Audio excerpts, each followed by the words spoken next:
अब हवाई जहाज चल रहे हैं, विदेशों से लोगों को लाया जा रहा है, और हमारे भाई बहन आप देखिएगा पैरों में पैर फट गया है, नंगे पांव चलते चलते। जो लोग पेट से महिलाएं हैं, हमारी बहनें हैं, जो माताएं हैं, जो पेट से हैं, जो प्रेग्नेंट है 9-9 महीने 8-8 महीने, वो जो है पैदल चल के आ रही है। इसमें कम से कम इंसानियत के नाते हम सब लोगों को मिलकर के, क्योंकि जिस देश में सबों का हिस्सा है, सबका हिस्सेदारी है, ये सब लोग हमारे लोग हैं। और खास तौर पे कोरोना संकट तो अलग है, किसान हमारे अलग मर रहे हैं। फरवरी के माह में आप लोगों को पता होगा कि ओला काफी गिरा था। अब तक जो है किसानों को मुआवजा नहीं मिल पाया है। जो क्षति हुई थी मुआवजा अब तक जो है अधिकांश लोगों को नहीं मिल पाया है। और कृषि मंत्री तो नजर ही नहीं आते, कहीं नहीं नजर आ रहे। आप देखिएगा कि कई ऐसे मंत्री हैं, आपदा मंत्री कहाँ है पता नहीं है, कहाँ गायब है। मुख्यमंत्री मीटिंग करते तो आपदा मंत्री, आज तक आप लोग नाम तक नहीं जानते होंगे आपदा मंत्री है कौन। ना आपदा मंत्री रहते हैं, ना स्वास्थ्य मंत्री रहते हैं।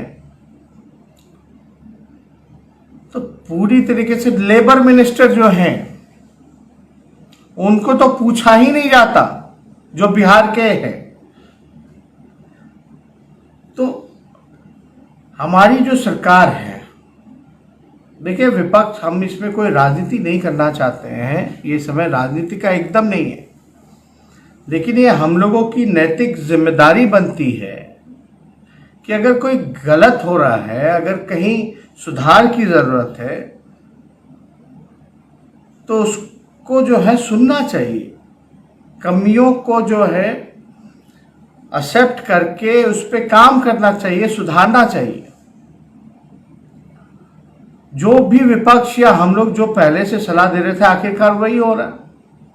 आज 2 महीने होने जा रहे हैं। अगर 2 महीने पहले अगर इन लोगों को वापस घर ले आया जाता तो आज ये स्थिति नहीं रहती। और आज हम फिर भी कह रहे हैं,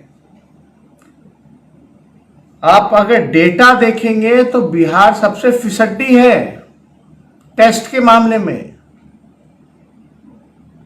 हम कैसे लड़ पाएंगे, क्या तैयारी है। हमने तो मीटिंग में ये भी कहा था माननीय मुख्यमंत्री जी को कि आप बाहर निकलिए, और प्रदेशों के मुख्यमंत्री जो हैं बाहर निकल करके जायजा ले रहे हैं, जान रहे हैं कि कहां सुधार की जरूरत है, आंखों से देख रहे हैं, क्रॉस एंड चेक हो रहा है। लेकिन हमारे मुख्यमंत्री बाहर नहीं निकल पा रहे। जो अधिकारी, हम ये नहीं कहते कि भाई सारे अधिकारी जो हैं झूठ बोलते हैं, ये नहीं कहना, लेकिन ऐसा ना हो कि भाई अधिकारी जो है आपके आंखों में धूल झोंकने का काम कर रहा हो। आप जाइए, निकलिए, देखिए। नीतीश कुमार जी, आप केवल एडमिनिस्ट्रेटर नहीं, आप नेता हैं, और लीडर का फर्ज बनता है कि दुख के घड़ी में लोगों के साथ खड़े हों, ना कि ऐसे अधिकारियों के साथ जो अपना काम ईमानदारी से नहीं निभा रहे हो। हम लोगों ने देखा, हम लोग तो शुरू दिन से कहते आ रहे हैं, अगर आप मेरे ट्वीट्स पे जाइएगा, अब तबादला हो रहे हैं, बीच मैदान से जो जनरल जो होता है उसका तबादला कर दिया जा रहा है। हम किसी का नाम नहीं लेना चाहेंगे। बिहार के लोग, सब लोग जान रहे हैं कि आखिर क्या कारण है, क्या वजह है कि स्वास्थ्य विभाग के प्रधान सचिव का तबादला अचानक से हो गया, जबकि सबसे इंपॉर्टेंट घड़ी है। और जो जानकार हमको बता रहे हैं, जिनसे बातें हो रही हैं, ये तो अभी मामला और बढ़ेगा। लेकिन सरकार की कोई तैयारी नहीं, छोड़ दिया गया सबों को। क्वारंटाइन सेंटर से लोगों को पूरा भी नहीं हो रहा, वापस कर रहे हैं। जो हमारे प्रवासी मजदूर आ रहे हैं, उनको क्वारंटाइन सेंटर बस नहीं ले जा रही, आधे रास्ते से उतार दे रही कि चले जाओ भाई अपने घर। सरकार ने घोषणाएं सिर्फ की हैं, अमल कुछ नहीं किया। और हम बीजेपी के लोगों से भी पूछना चाहते हैं, बीजेपी के लोगों से भी हम पूछना चाहते हैं, आप केंद्र में बैठे हैं, आपके इतने बिहार से लगभग इतनी बड़ी संख्या में बिहार के लोगों ने आपको एमपी बनाया। 40 में से 39 जो सीटें जो हैं एनडीए को मिला, वो तमाम एमपी लोग कहाँ हैं? कई बिहार के कोटे के जो मंत्री हैं केंद्र में बैठे हुए, वो लोग कहाँ हैं? कहाँ गायब हैं? कहाँ मतलब कहीं लोगों को सामने नहीं आ रहे। और केंद्र की क्या भूमिका रही? बिहार को पहले भी ठगा गया, और बिहार के साथ जो सौतेला व्यवहार हो रहा है, साफ साफ मुझे कहने की जरूरत नहीं है, आप सब लोग देख सकते हैं कि बिहार के साथ किस प्रकार से सौतेला व्यवहार किया जा रहा है। बिहार को क्या मदद पहुंचाएगी? कितने वेंटिलेटर जो है केंद्र सरकार ने बिहार को देने का काम किया, या पीपी किट्स हो, या टेस्ट किट्स हो, या आर्थिक तौर पे आर्थिक सहायता बिहार को कितना दिया गया? कभी 1.25 लाख करोड़ का पैकेज, लाखों में आप लाखों करोड़ों में पैकेज दे रहे हो, तो बिहार को कितना मिला? आदरणीय मुख्यमंत्री जी को बताना चाहिए कि बिहार को क्या मददें मिल रही हैं। आखिर हमारा बिहार फिसड्डी क्यों है? शिक्षा, स्वास्थ्य सब चौपट हो गया। पलायन जो है इतना ज्यादा बढ़ गया, अब लोगों को नजर आ रहा है। ये लोग सत्ता में आए इसीलिए आए कि भाई पलायन को रोकेंगे, कारखाना खुलवाएंगे, स्कूल कॉलेज अच्छा बनवाएंगे, अस्पताल अच्छा बनवाएंगे। लेकिन काम क्या किया इन लोगों ने? पलायन जो है बढ़ता गया, बेरोजगारी इतनी ज्यादा है। आप सब लोगों को पता है, हम बेरोजगारी यात्रा हटाओ यात्रा पे निकले थे और स्थगित करना पड़ा क्योंकि कोरोना है। हम लोगों ने सरकार का पूरा सहयोग किया, लेकिन वाकई में जो शुगर मिलें हैं वो बंद है, उसको नहीं खुलवा पा रहे। बिहार में फूड प्रोसेसिंग यूनिट्स लगाए जा सकते हैं, केला है, मखाना है, तरह तरह की चीजें हैं यहां, जिसका हम फूड प्रोसेसिंग यूनिट्स खोल सकते हैं। हम आईटी पार्क बिहार क्यों नहीं बना सकते? बिहार में नहीं ला सकते? बड़े इंडस्ट्री क्यों नहीं ला सकते? अगर कोई हवाला दे रहा होगा, लैंडलॉक्ड स्टेट है तो हम इसको बाय नहीं करते। ठीक है, हमारी समस्याएं हैं, बाढ़, सुखाड़, लैंडलॉक्ड है हमारा स्टेट, लेकिन अगर पॉलिटिकल विल हो, अगर राजनीतिक इच्छा शक्ति हो, तो हम इसको पूरा कर सकते हैं। चुनाव के समय में लोग कहने लगते हैं कि इतना रोजगार देंगे, इतने इतने खाते में लोगों के पैसे डालेंगे, सत्ता में आते ही जो है वादों से मुकर जाते हैं। आप सब लोगों को पता होगा कि लालू जी ने रेलवे के कितने कारखाने दिए बिहार को। 1,44,000 का पैकेज दिलवाया। ये तो बोलने की जरूरत है, ये तो डॉक्यूमेंट पे है और लोगों को मिला है सहयोग। रेलवे के कारखाने दिखते हैं यहां।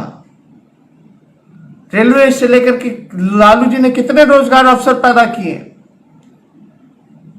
साथ साथ विश्वविद्यालय, यूनिवर्सिटी बनाया। और सवाल विपक्ष से हो रहा है, तो मेरा यही कहना है कि हम लोगों को एक बड़ा रोड मैप के साथ, एक प्लान के साथ हम लोगों को आना पड़ेगा। कोरोना के साथ साथ लड़ाई के अलावा हम सब लोगों को मिलकर के ऐसी योजना बनानी पड़ेगी, और जिस पे हमारी टीम और मैं स्वयं खुद पलायन रोकने पे, बिहार में लोगों को रोजगार ज्यादा से ज्यादा कैसे मिले, इस पे हम लोग काम कर रहे हैं। और जल्दी ही आप लोगों के सामने हम जो है इस पे ब्लूप्रिंट भी आप लोगों के सामने लाएंगे, बताएंगे कि हम रोजगार कैसे देंगे लोगों को और बिहार के पलायन को कैसे रोकेंगे। इस पे हम लोग काम कर रहे हैं, और जहां तक मेरा मानना है पूरी तरीके से संभव है।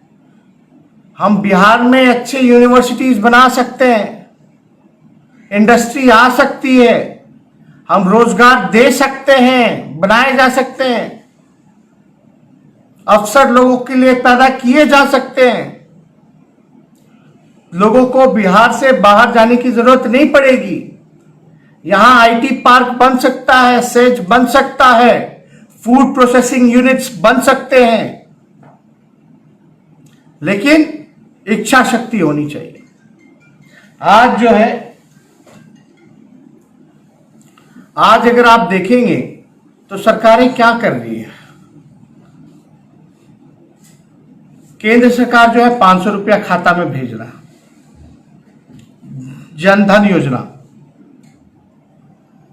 500। आपने तो वादा किया था 15-15 लाख रुपए खाता में देंगे हर एक लोगों के, और हम तो कहते हैं कि 500 रुपए से क्या गुजारा चलेगा उन लोगों का, क्या होगा।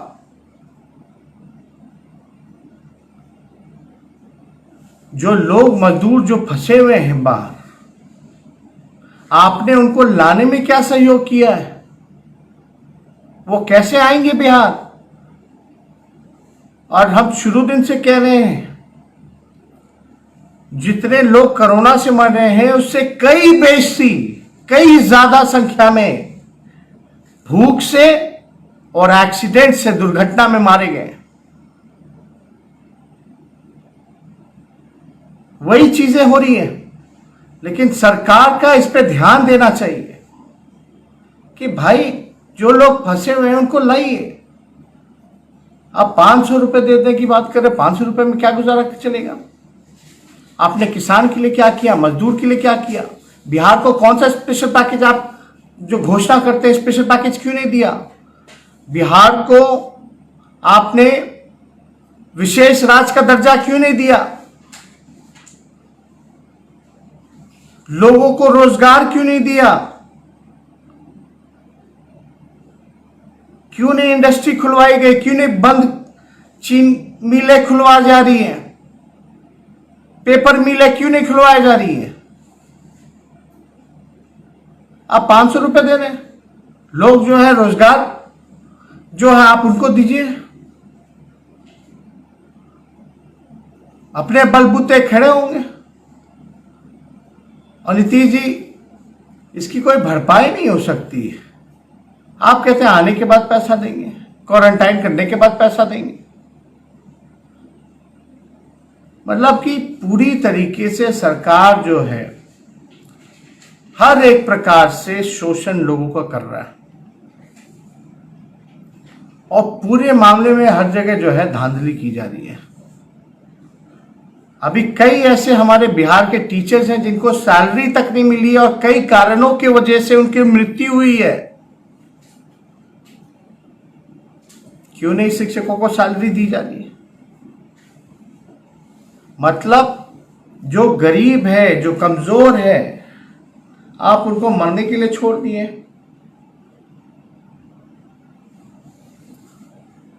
अड़सठ 68,000 करोड़ जो है कुछ चंद परिवार का, अमीरों का कर्ज माफ हो जाएगा। मेहुल चौकसी जो है लूट के भाग गए, उनको आप माफ कर दीजिएगा, लेकिन गरीब किसान का आप मुआवजा नहीं माफ करोगे, मुआवजा नहीं दोगे, कर्ज माफ नहीं करोगे इन किसानों का।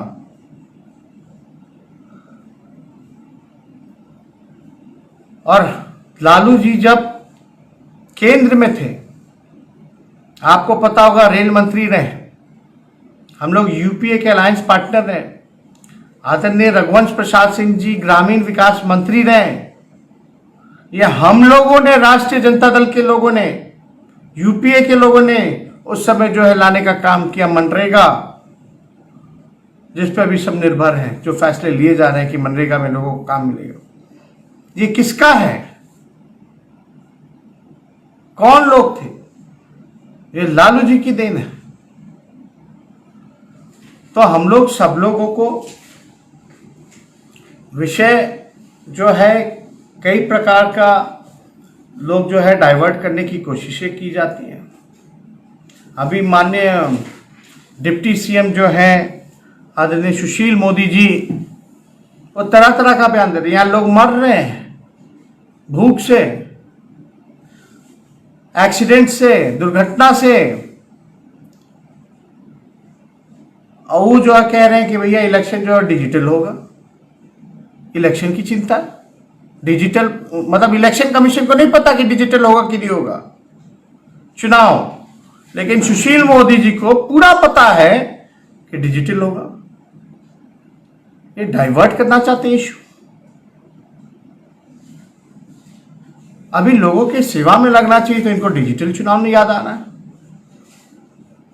मोबाइल का नेटवर्क तो काम करता नहीं है, कॉल ड्रॉप की समस्या रहती है। इन्हीं के मंत्री जाके बोले ना भाई।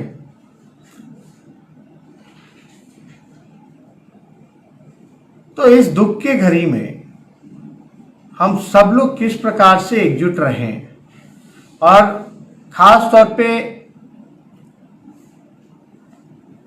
लालू जी को चाहने वाले लोग, उन पे विश्वास करने वाले लोग, राष्ट्रीय जनता दल पे विश्वास करने वाले लोग, उनसे हम अपील करते हैं कि आपके आसपास चाहे हमारे पार्टी के कार्यकर्ता हों, विश्वास रखने वाले लोग हों, या कोई पदाधिकारी हो, या नेता हो, या विधायक हो, या सांसद हो, लगातार हम जो है वीडियो कॉन्फ्रेंसिंग के द्वारा उनको ये निर्देश दिया जा रहा है, अपील की जा रही है।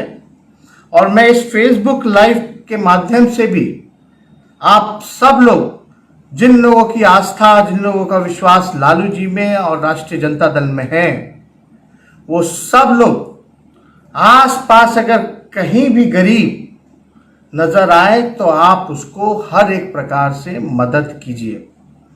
हर संभव मदद जो है, जितना सक्षम है आप उतना कीजिए। इसमें कोई कमी नहीं होनी चाहिए।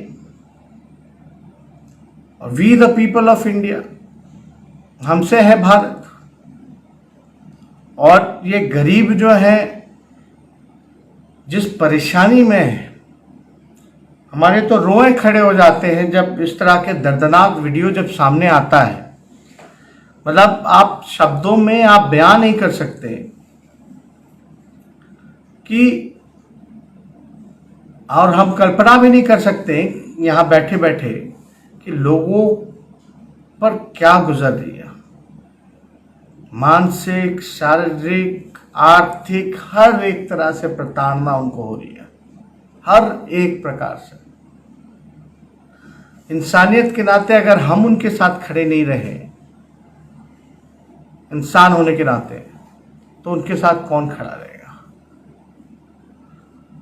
कल को वो, आज वो दिक्कत में है, कल या हम एक बार सोच के देखें, अगर हम उनकी जगह पे होते, अगर हमारी माताएं बहनें अगर पैदल चल रही होती, हजारों किलोमीटर का सफर, खाने को नहीं रहता, हमें पैदल चल रहे होते हैं, लाठी डंडे सरकार के खा रहे होते हैं, क्या हम लोगों पे बीतती? इसलिए इंसानियत के नाते, और जिन लोगों का लालू जी पे विश्वास है, पार्टी पे विश्वास है, वो सब लोग जहां गरीब नजर आए, जहां मजबूर नजर आए, वैसे लोगों की आप लोग सेवा, सहायता और सहयोग आप कीजिए। और हम तो एकदम जाना चाहते हैं उनके बीच, उनकी सेवा करना चाहते हैं। यहाँ क्योंकि होम क्वारंटाइन है, इसके बावजूद भी लगातार जो है हम लोग चीज़ों को फॉलो अप कर रहे हैं, हर एक लोगों तक पहुंच रहे हैं। जो संभव मदद हो सकता है वो हम लोग पहुंचाना चाहते हैं और उस दिशा में कर रहे हैं। शुरू दिन से, कोरोना के शुरू दिन से हम और हमारी पार्टी या हमारे लोग जो हैं बैठे नहीं रहे, लगातार इस काम में लगे हुए हैं, लोगों तक मदद पहुंचाने में, लोगों की आवाज़ को बुलंद करने में। और मुझे खुशी है कि इसमें आप सब लोगों का भी खास तौर पे सरकार को कुंभकर्ण वाली नींद से जगाने में, इसमें आप सब फेसबुक के लोगों का भी जो है बड़ा योगदान है, जो समर्थन मिला, सहयोग मिला। लेकिन मुझे धिक्कार है इस सरकार पे कि इन लोगों का आंख अब तक नहीं खुल रहा। अब कल को कहेंगे, कुछ और कहना शुरू कर देंगे कि हम तो कह रहे थे कोरोना हो जाएगा, फैल जाएगा, लोग आ जाएंगे। अरे आप क्या व्यवस्था करा रहे हैं? कोई सिस्टम में कोई काम ही नहीं हो रहा, ना टेस्टिंग की काम हो रहे हैं, ना क्वारंटाइन में व्यवस्था है, ना ट्रांसपोर्टेशन में कोई व्यवस्था है। मतलब जो 3-4 कामें इस दुख के घड़ी में जो पीड़ितों की करनी चाहिए थी वो सरकार कर ही नहीं रही। और हम तो विनम्र सरकार से आग्रह करते, कम से कम इतना कर दीजिए, केंद्र सरकार हो या राज्य सरकार, कि जिन मजदूरों, छात्रों का जो भी रेंट बकाया रहा हो उसको आप माफ कीजिए, या जो 3 महीने 2 महीने तक जो बाहर रहे हैं या रह रहे हैं, आप उन तक जो है आर्थिक तौर पे आप सहायता कीजिए।